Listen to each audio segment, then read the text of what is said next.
Hey, y'all. This episode of Virtual Road Rage is a very serious episode.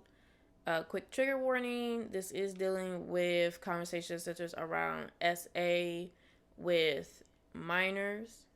So please be mindful of that. If you have not seen Quiet on Set by Investigation Discovery, there will be spoilers.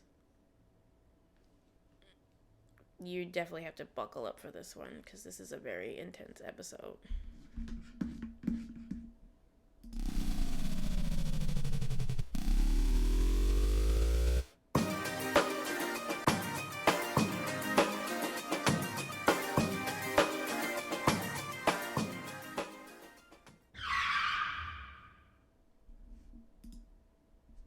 Hey everyone, it is your favorite CEO, Miss Flo.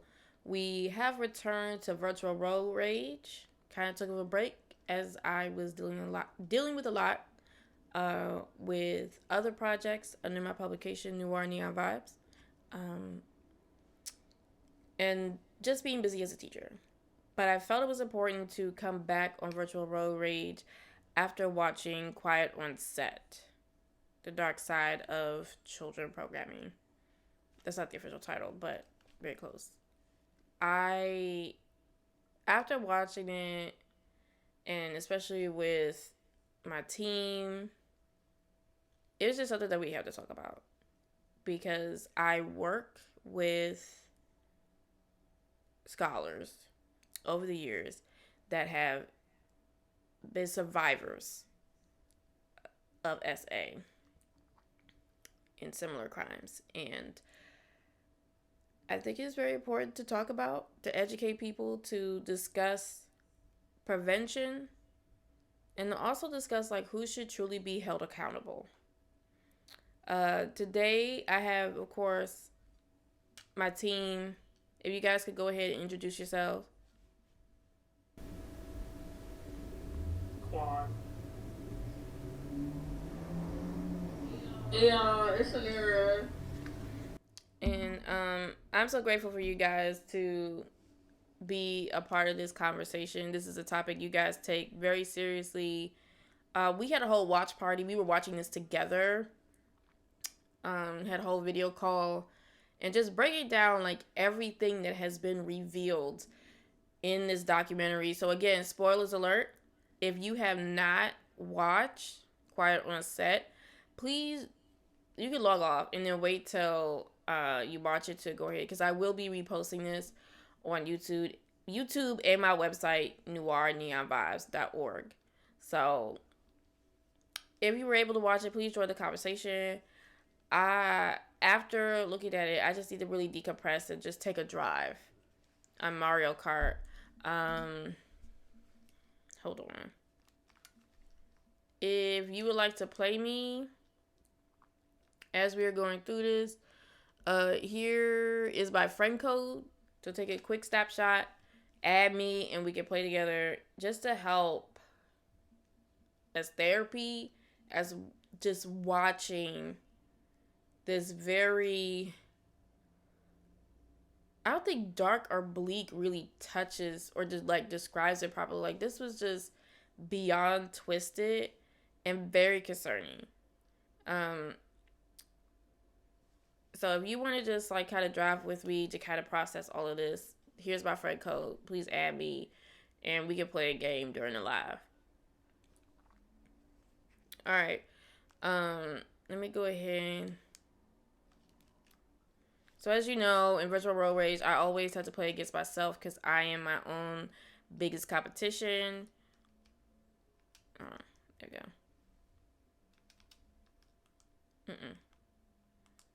Sorry, bit of a hair trigger. It's been a minute since I've been doing Virtual Road Rage, but like I'm going to get back into the swing of things. As I'm setting up, real quick, SyQuan and Aneara, what was your overall reaction after watching the 2-part series? My reaction was honestly wasn't surprised. I wasn't surprised about how much the parents weren't taking accountability. I was not surprised the commentary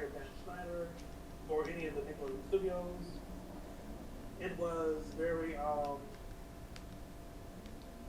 lackluster because we live in a time nowadays where the people who we deem to be adults or the people who are grown ups in our eyes are just as, if not more, immature, irresponsible, and placed into a lot of the horrors of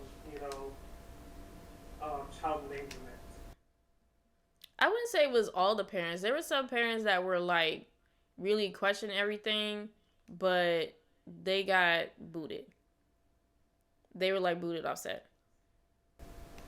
If you're referring to the African American young man's mom, I do want to say one thing. Even though she was depicted as like one of the moms who spoke up more, she never pulled her kid off of set. They had to remove her from set Mm. themselves. It wasn't a decision that she made as the parent. She's seen everything that was going on, and it made me feel like if she was, if if the situation came and it came to them renewing season 2 with him, what she had gone through with it. I understand that she was deemed as a difficult parent because she had a lot of concerns and everything else, but even still, there were a lot of things that were very blatant, overtly shown in these shows. And I think what a lot of people are misunderstanding is that these jokes that these kids are making, such as Aneara Monday, like pouring water upside down, pouring water on herself upside down, squeezing a potato to get potato milk from it, or even getting smeared in peanut butter and licked pigs and so by dogs. These jokes weren't like supposed to be overtly sexualized for children or for regular adults. These jokes were supposed to be sexualized for pedophiles. Period. Yeah, and I can see your point. You wish that she would actually like been pulled him before he was like denied access. Exactly. I just feel like that there was a lot of things going on, and as somebody who has survived from sexual assault and was abused as a child, it just did not sit right with me how a parent could sit there and say that, oh, this was wrong, and I knew that this was wrong, and I was aware that this was wrong, Mm. but yet I took no action other than speaking up. I didn't, Mm. there was no other action. And let's keep it a buck 50. A lot of times, and we've seen in the show how, those straight white men of the show were like, oh, Dan Chandler was okay with me. He was fine with me. But then you have the other marginalized group of people who were like, oh, but no, he was mean to me. He was this, he was that, he was this. And you can really tell by the demographic of the people of the show who was looked over or undercast in the show. Yeah, I definitely got a sense of that. And what I kind of saw, it was like two sides of a coin, so to speak. A person can be two things. So like they can be very supportive and helpful in to one person, but that experience may not be true to somebody else.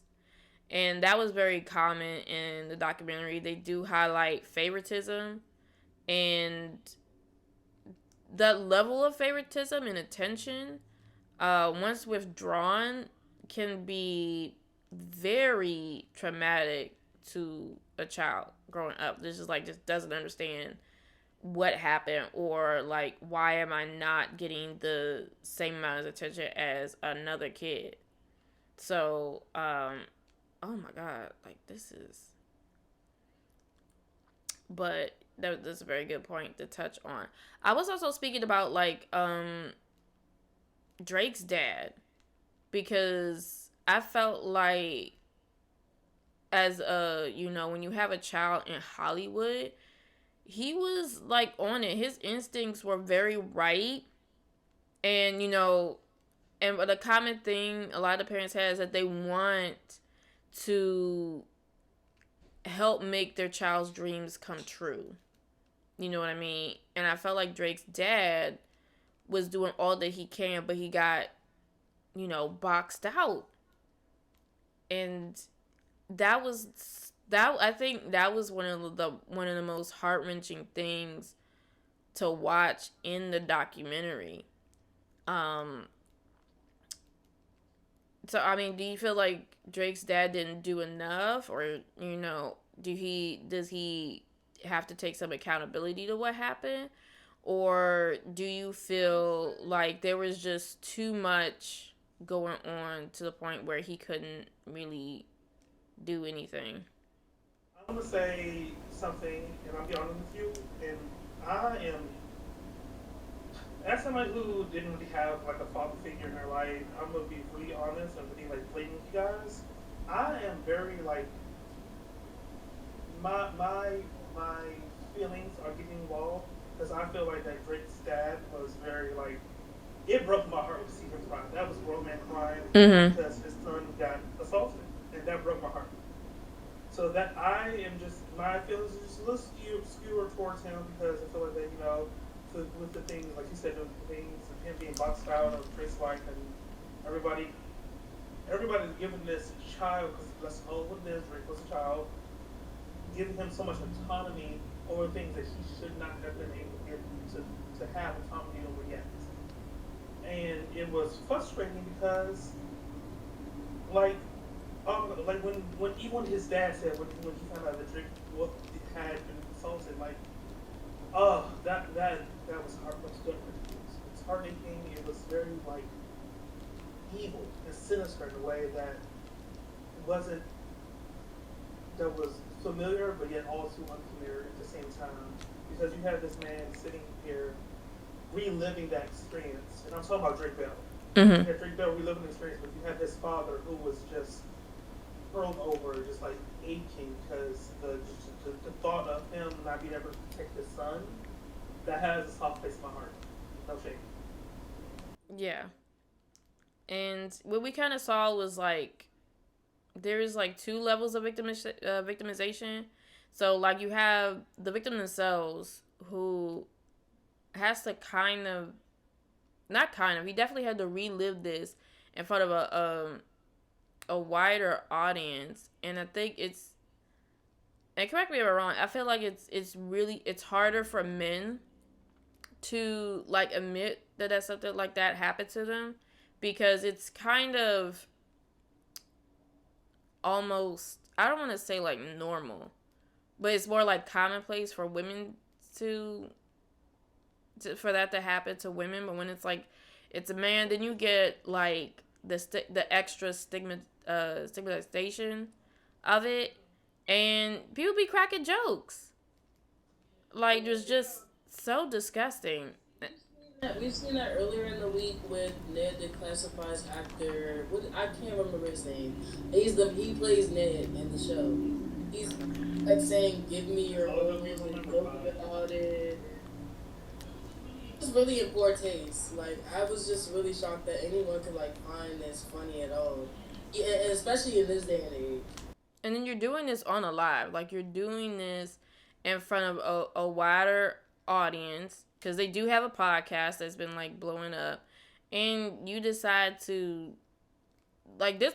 Drake he didn't have to come out. He didn't have to really tell his story.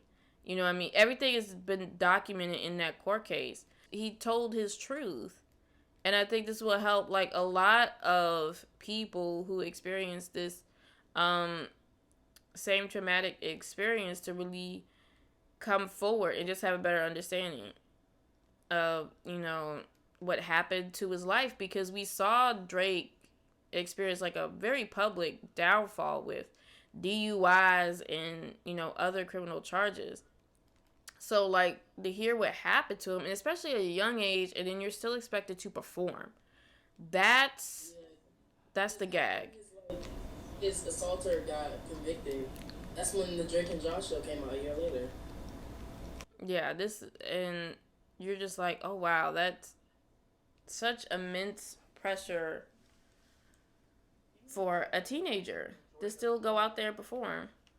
Yeah. He said that he couldn't even enjoy like the life because he was still like traumatized from the assault. And yet he still was a great actor in the show. And I feel like they'll Okay. You still what? No, I'm gonna let you finish. Sorry. But I feel like that we aren't giving him his flowers because he was very, very much traumatized. That was traumatizing. that was impressive. When he said on the documentary, imagine the worst thing to do to sexual assault somebody, and that's what happened. And as he like stared to the camera, that was so true. That was really, yeah. Yeah, is that the fact he couldn't pull himself to actually say in detail what happened? Because it looked like he was on the brink of cracking for a moment. Mm-hmm. Like when he was like, the way he said it to the interviewer, I thought he was about to snap on her when she asked that. Because he was like, well, I'm going to let you picture this. And I was like, oh, is he about to go on her? I was like, nah. He's like, he's just getting triggered. Like, he's really triggered because, like, he has to, like, relive, like, the events that happened to him. And that's, like, for anybody that has deal with SA or at a young age, or, yeah, like, even at, like, getting SA at a young age, you tend to, like go through a period of time or periods of time where you're not okay. You still think about it you still think about it as you get older, especially if you have not sought out therapy and gotten help. So it was just really like really heartbreaking to see him like in that state, and to see people still make jokes about it and like try to find funny things to crack about the situation. And again, shout out to, it was his girlfriend's at the time mom who really got the ball rolling. In Drake's episode, he was at his girlfriend's house, and Brian Peck, that's who assaulted him, is blowing up his phone. This is a time where he's being constantly repeated assaulted. And Brian wanted him to go with him to Disney World. Yeah. And just blowing up his phone, his cell phone at the time. And then he had the audacity to call his girlfriend's house. I'm like, how did he even get her number? Exactly. I'm like, this dude was straight up obsessed with Drake. From the jump, was like constantly around him, was able to put a wedge between him and his father, gain the trust of his mother for him to constantly come to his house just to say like, oh, if he had an audition or whatever, it's easier for him to stay over here than have to drive so far away and for a long commute, to do dialogue and be his dialogue coach and all of that. And I'm sorry. Yeah, the mom needs to be. Who needs to be in prison for calumniating her? She did. He basically gave her son up to a pedo. And the father told her, like, she has to stay away from him. Make sure that he is never left alone with Brian Peck. He warned her. But that was a little like, girl, you just handed your son over to get assaulted like that? Because it doesn't make any sense to me. If my son's father said to not let that person be around my child, it's probably for a reason, not to spite anyone or like held someone's career back. I just feel like, I don't know, like, I just don't feel as to like, I feel like her mind, the way her mind was working, it was not on at all. I don't know if she really cared about her son like that, because like, I would never let my child be in the hands of a complete stranger, no matter who you are. I don't care. Mm-hmm. At the end of the day, that's my child. I'm responsible for whatever happens to them. If you like really love and care for your child like through and through, you would never like just hand them over to a stranger, let them spend the night at another stranger's house. Right. It's just weird. It's just weird to me. Just so weird. I think what we kind of see is that what we kind of saw is at least the commonality between they highlighted 3 predators that worked at Nickelodeon. 3. The first one, Jason, he was like this really friendly dude, God-fearing, very religious. Just looked so innocent, like a Midwestern kid that was just dorky and very unassuming. Apparently he worked some of the days for free. Like, he wasn't getting paid to work a whole week. So, first red flag. Like, you will not... Any person that works with children in any industry, they will not volunteer their time. I'm gonna just tell you that right now. That is just like you have to pay them because it is a lot of work to make sure everything is good, that they have everything that they need. You know what I mean, and be able to execute whatever project that they're doing. So that was the first red flag. I was just like, okay. And then was gaining the trust of the parents because again, very unassuming. And it was like gave them their email, their contact information, got the kids' contact information. And to be fair, the first two didn't have priors. They didn't have any priors, so nobody really thought of anything. You know what I mean? It's like they had some time in the business, gained everybody trust, and then boom. It was just like Brian Peck got what he wanted. And it was so like tactical. That's what like got me. It was just like some evil mastermind to get what he want. And that was the scary part. In my opinion. Like, oh, that was... And then I think the other major red flag, okay, we're just taking, like, these are isolated incidents. This doesn't reflect what the company is and, you know, what they do. But then what did we find out at the trial for Brian Peck? Oh, they were like over like 50 people on his side supporting him? And not just any people, like major players in the industry. Oh, actors, producers, like, yeah, they were on his side, girl. And I was just like, did y'all not hear what he did to Drake? Like, this wasn't like with Jason. Jason's case, Jason Handy, that was the first one they revealed. He was sending nudes and explicit messages to minors. And he had, like, collected some items. But he was building up. Like, if he wasn't caught sooner, like, he was eventually going to harm a child. That is without question. He documented that in his journal. 9-year-old. Oh, that's right. He did kiss, like, 9-year-old. So that's what's, like, triggered the whole thing with Jason. But he kept a journal about his feelings, too. Which is even more... That was chilling. He admitted to being a pedophile full-blown in those journals. Also, those police records where he was talking about when they were talking about him kissing 9-year-old, they were so explicit. So please have a big trigger warning for those. Yeah, that was just like, oh my god. It was just like, you could just see the level of progression it was going to with him. Actually, the whole thing, it was like 3-level progression of pedophilia. Like, that was just all under Nickelodeon Studios. And I guess if you're a criminal justice major, like, that in itself is you know, worth studying. Seriously. What I was getting at with, like, okay, so getting back to Brian Peck, and also Jason got, like, what, 6 years? Yeah. He got 6 years, and I mean, trust me, what he did was, like, still terrible, but what Brian Peck did was way worse. And he pleaded no contest and got 6 months. 6 months.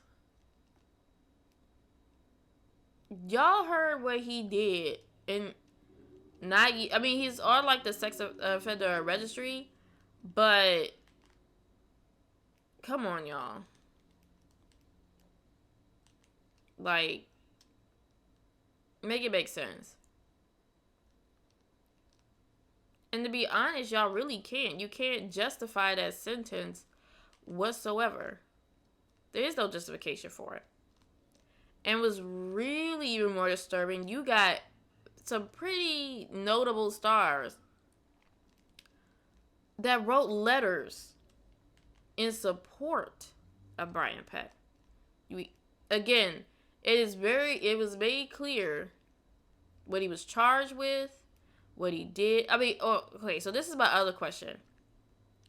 We may have to like look this up later. He pleaded no contest. So my question is, if someone pleads no contest, how much is revealed in court? Also, that like, first of all, somebody plead no contest and not guilty. They guilty. I'm sorry.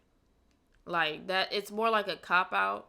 I don't understand why that's like an option, but he pleaded no contest. So if it was no contest, I wonder like how much was actually revealed in court. It's on the court documents because they did show it on the show. But I was like, how much did those people hear? Because one of them was Boy Meets World actor Will. He wrote a letter in support. He went on the podcast and said, like, at the time, like, he wasn't told the whole truth. But I think before you send in a letter of support, wouldn't you ask for more details? Yeah. I mean, it's just like, I'm not about to like vouch for you unless I know the whole tea. Because at the end of the day, my name is on the line, and this is not new. We've seen this before with the 70s actor, 70s show actor. It was a few people that wrote a letter. Ashton Kutcher and Melina Kunis, they wrote a letter of support for him. But I'm like, he's a convicted rapist. I don't know what to tell you, sis. They were reading from the script. In the apology video? Mm-hmm. Yeah. Like, I understand, like, y'all worked with some of these people, and you are probably in shock in what they did. But you don't have to vouch for them. Let them rot in jail. Let them rot in jail. It's okay. I understand, like, it's not something that y'all were expecting. You're probably just as shocked as the rest of us. Like, you never would have thought. But you don't have to make an excuse. You don't have to vouch for them. That's not your job. Because, like, after that, I know everybody was looking at them sideways. Bombastic side-eye.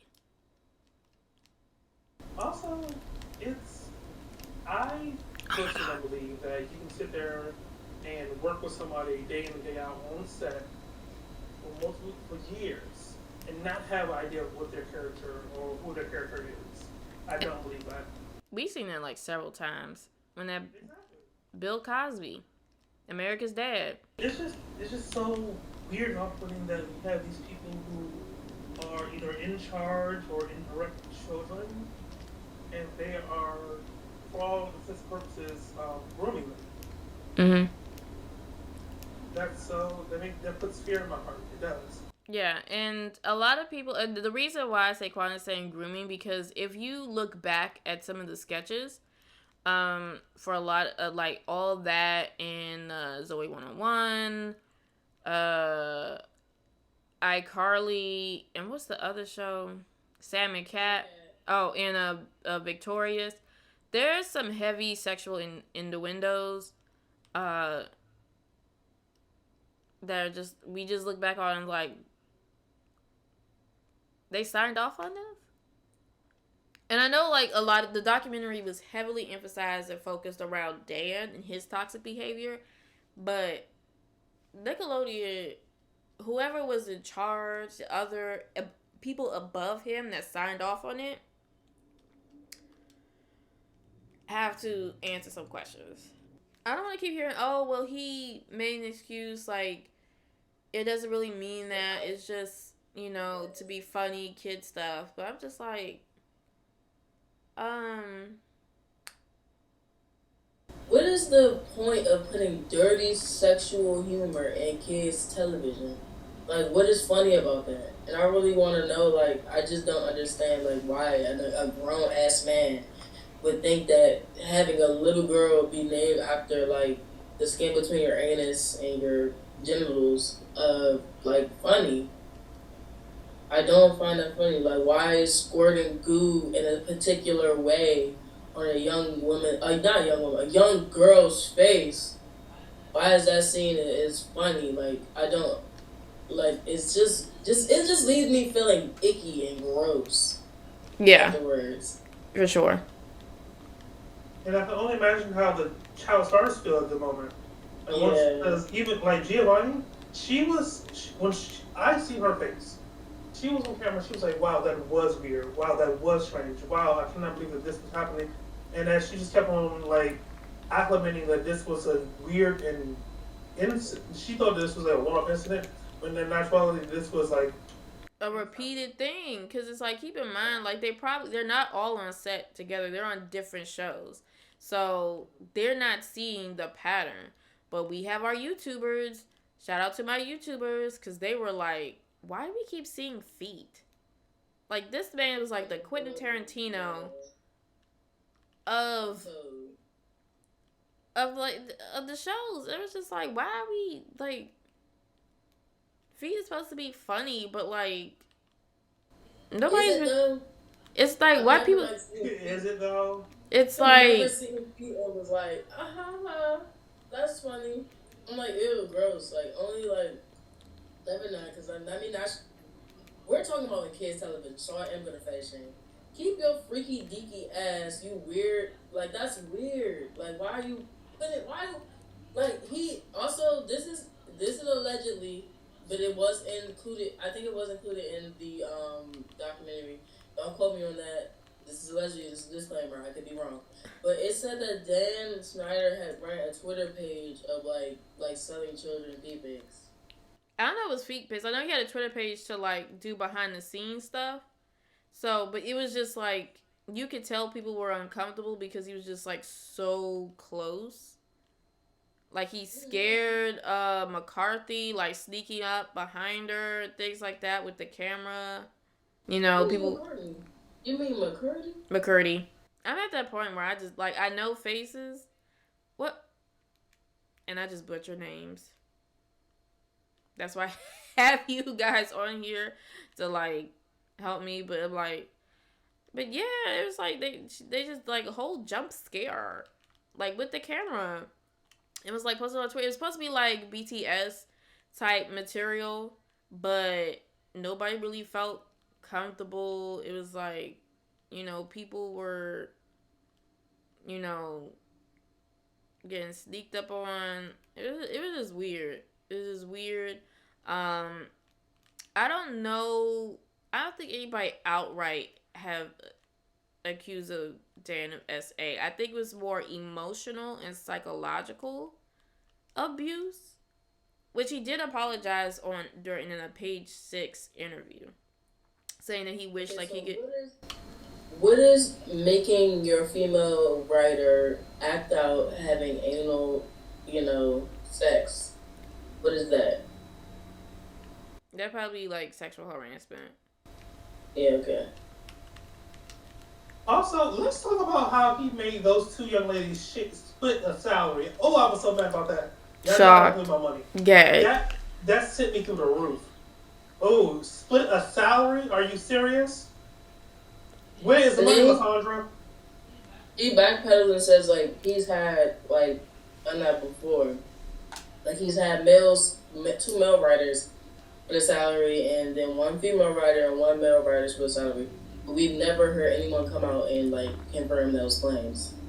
And even if that is the case, why? That's still illegal. That's still illegal. Why? What is the point? Yeah. Where is the money, Lysandra? You know what I mean? And I'm pretty sure, like, okay, this was on the first season of Amanda's show, so this was just coming out. I feel like Dan at that time was pretty well established with the success of all that, and his prior experience. So I feel like he could have advocated for equal wages. But the sexism was already there from the jump. If he's going to ask, like, name a funny woman writer.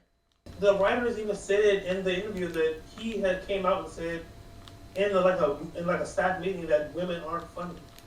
Yeah. But you hired two women to be his personal massage chairs. Like, so what was your purpose if you didn't believe that women could be funny, or to have women writers for like a young woman that's in the show. What was the reason? What was the reason?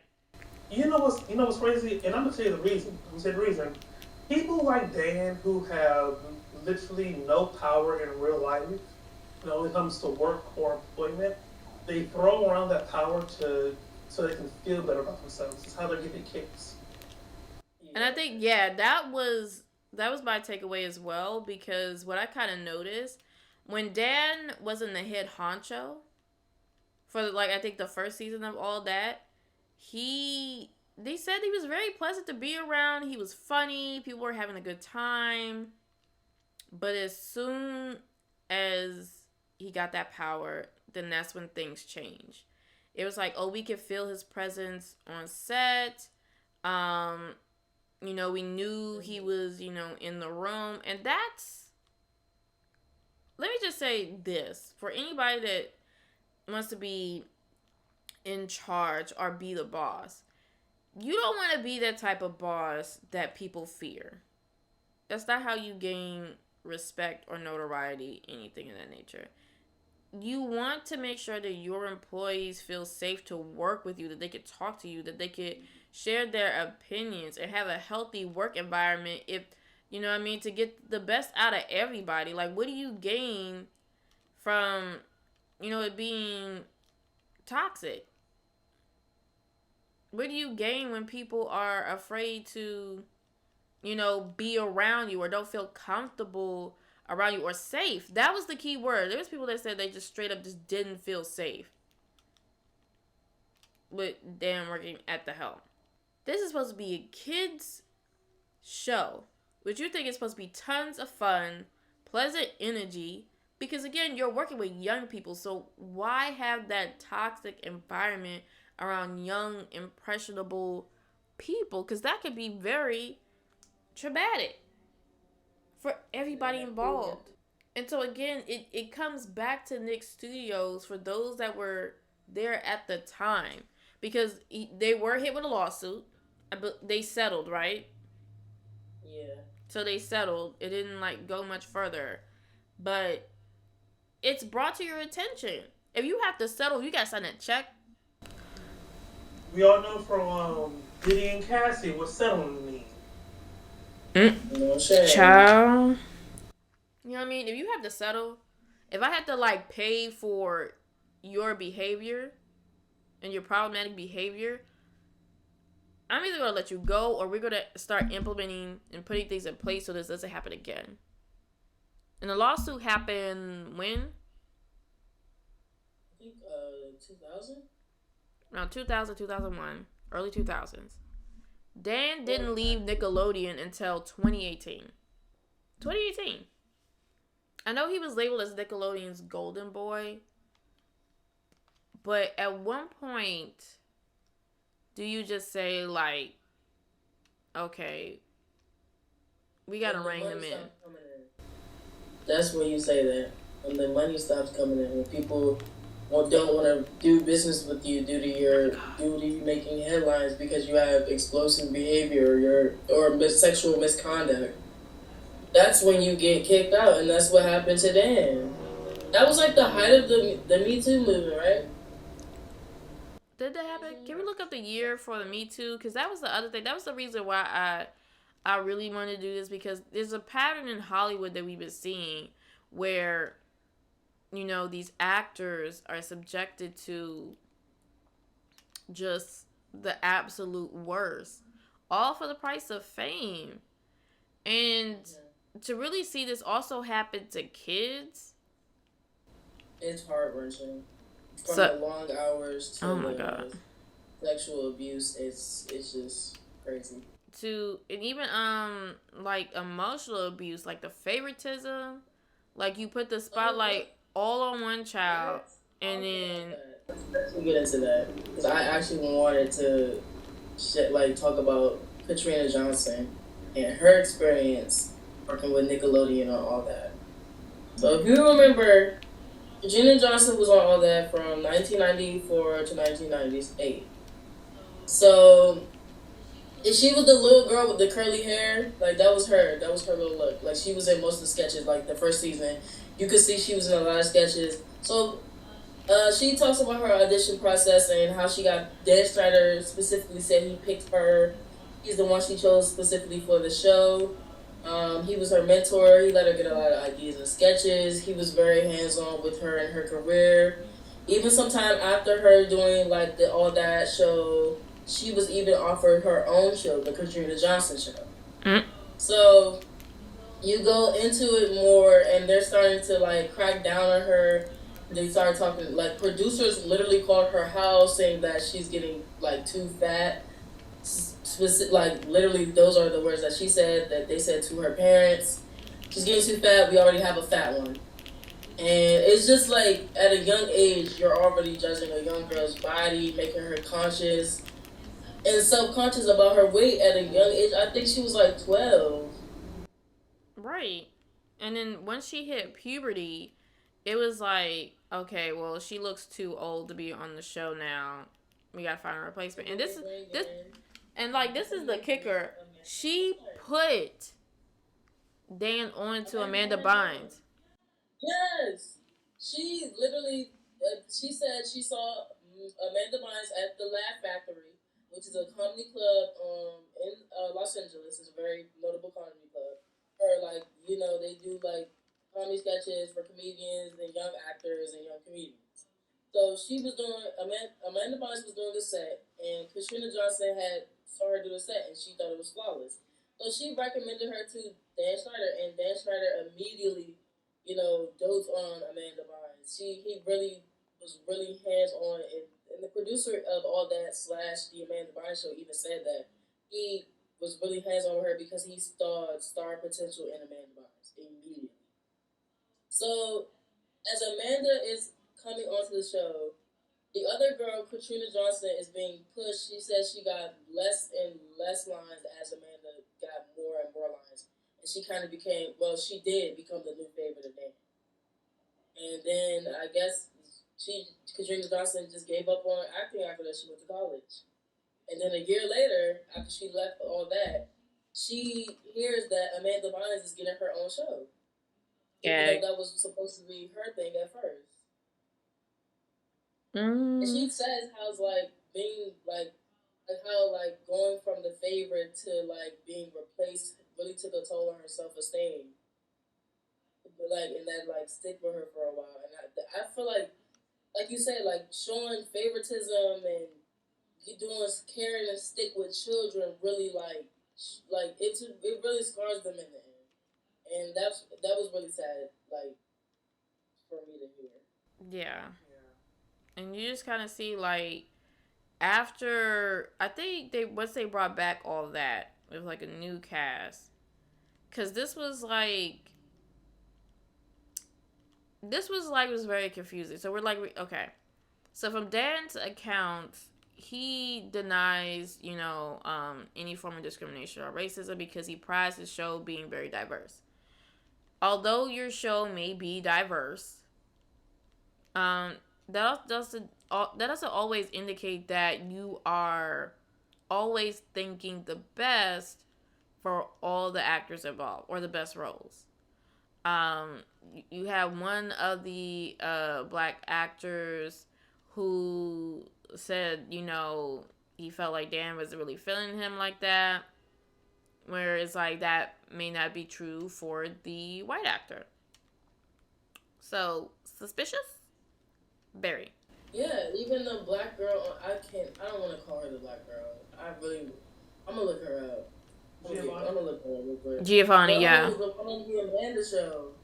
Yeah, Giovanni. Oh, no. This is. Raquel. Yeah. Raquel, okay. Yeah, she even said like I feel like Dan likes Amanda and Drake more than me, and she's the only black girl, the only black person on the whole entire like cast. And these are kids. Mm. Come on now. That is. Oh my god. Oh, I lost. Dark Side. Oh my god. This is just. And that was this whole. And then there was this whole incident about a cake. That girl got, like, So she's being loved and appreciated by the cast. They hook her up with a big cake on the Amanda show. And according to her words, Dan was livid. Like, mad. Like, why would she get that big of a cake? She don't need to.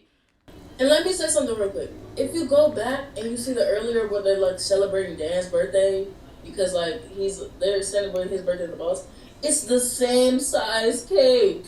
It is. It really It's literally the same size cake. It's literally the same cake. I think they probably have like a cake like distributor or whatever, but it's literally the same cake. So it just shows how like a grown ass man can sit here and hate on this little black girl for just existing and being loved and appreciated. It makes no sense at all. It is confusing. I'm glad you peeped that, because I peeped that too. Yeah, I'm like, girl, you don't need that big of a cake.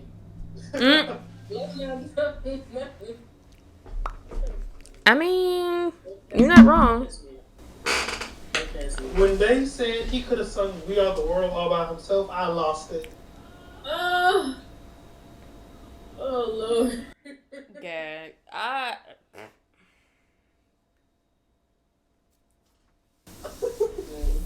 lost it. I really did. I'm sorry. I was just. Yo, that's so. So I'm in the fine arts department as a teacher, and we have a lot of talented young folk that we encourage to pursue their dreams. If they want to act, they should want to act. If they want to sing, they should be able to sing. But what we've seen repeatedly in both the music and TV show movie industry is that there are predators looking about, just lurking. I would just say this for any parent that is looking to make their child's dreams come true, and hopefully it's their dreams and not the parents' dreams, but that is a separate conversation, a separate episode. Here's some of the things you need to look out for.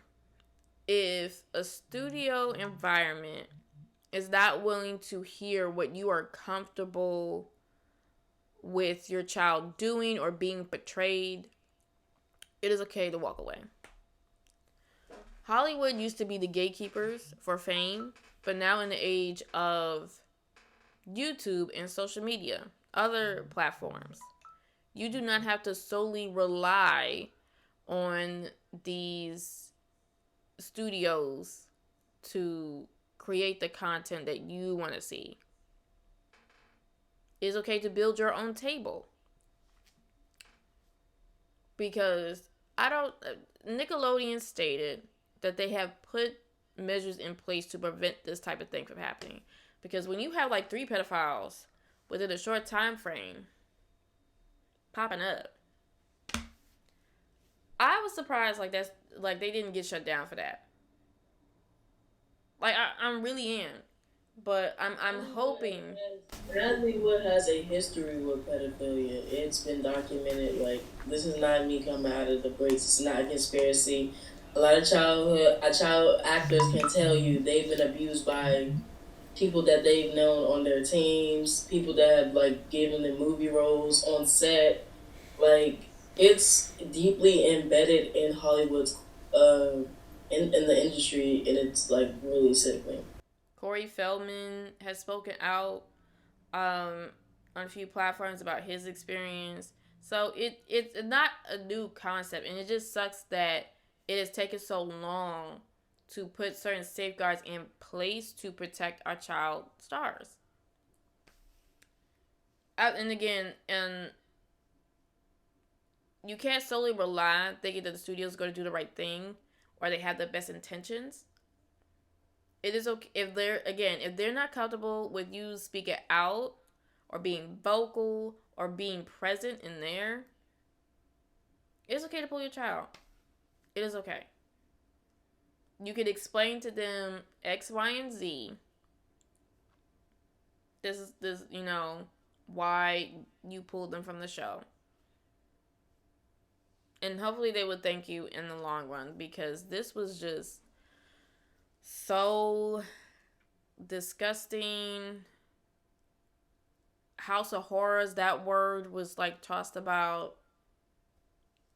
I I would hope, and again, I hope studios like Nickelodeon, Disney, any studio that works with children, do thorough background checks, have constant parent supervision, adult supervision, cause like I think Aneara, you told me it was like another Nickelodeon show. They were talking about like they didn't experience what was talked about in the documentary, but they weren't properly supervised either.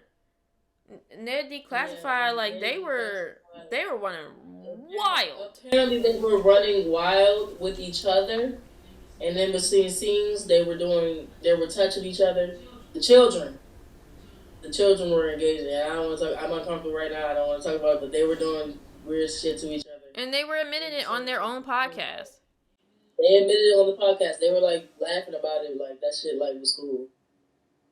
That is a trauma response. I just get Yeah.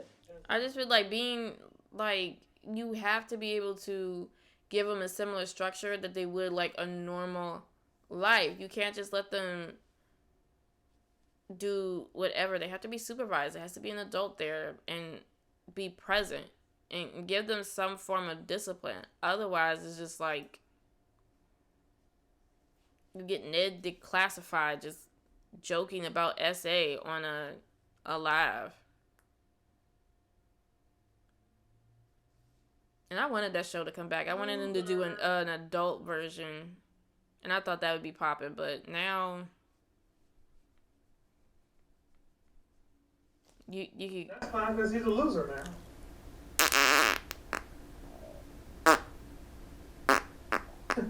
You're a loser still clinging on to the thing you had when you were a child. Ooh. Loser maturity. Loser. Loser. Loser. Loser. You need a loser button. Ooh, we should get a loser button.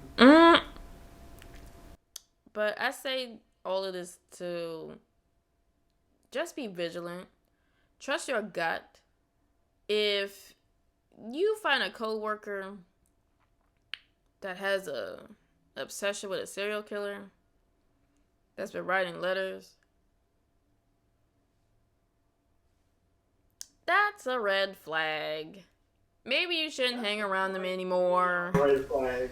That was ooh, when I seen that, I would say not John Wayne Gacy. We're talking about Brian Peck. Yeah, I know. He was John Wayne Gacy paraphernalia all over his house. I was just like, I'm out. Like this, and granted, like the young actor that found it, I don't expect him to know serial killers or anything like that.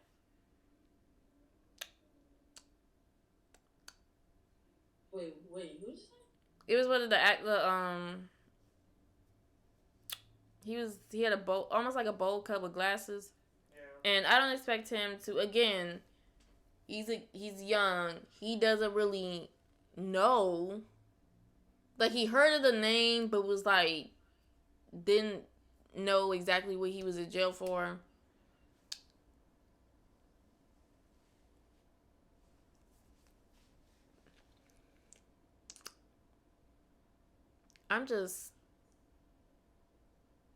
But he was like, I'm gonna give him a bit of a doubt because I know him so long, and he was like so trustworthy and da da da. And again, that's the predators being unassuming.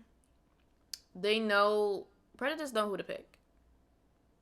You know what I mean? And that's why a lot of those that were willing to stand up for themselves and, speak out certain things got the boot, because it's all about control. It's all about manipulation.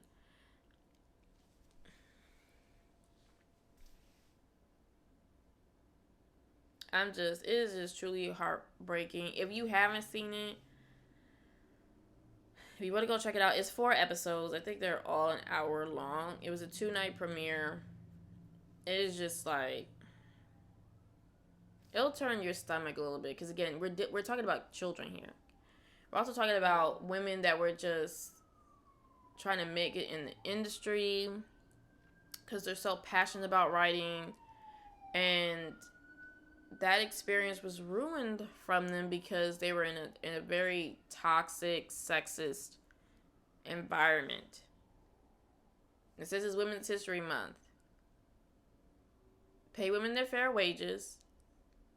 Do not cheat them because you think, oh, they're not going to be as funny as a man, but you still hire them. Like, that's weird. Weirdo behavior.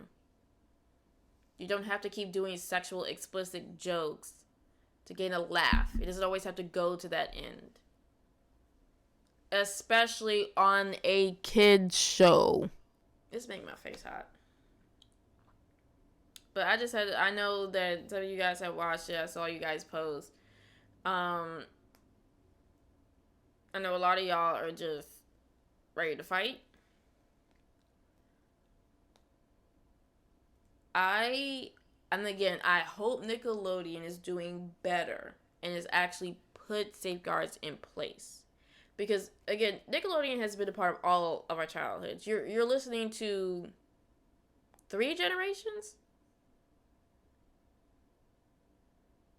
I want to say 3 generations on this stream that grew up with Nickelodeon. It's giving us... 3 years older than me. You're in the same generation. It don't seem like it, though. You are 3 years older than me, literally. I want to say 3. How old are you? Wait a minute. I'm 33. I'm gagging. What? Oh, wait, what?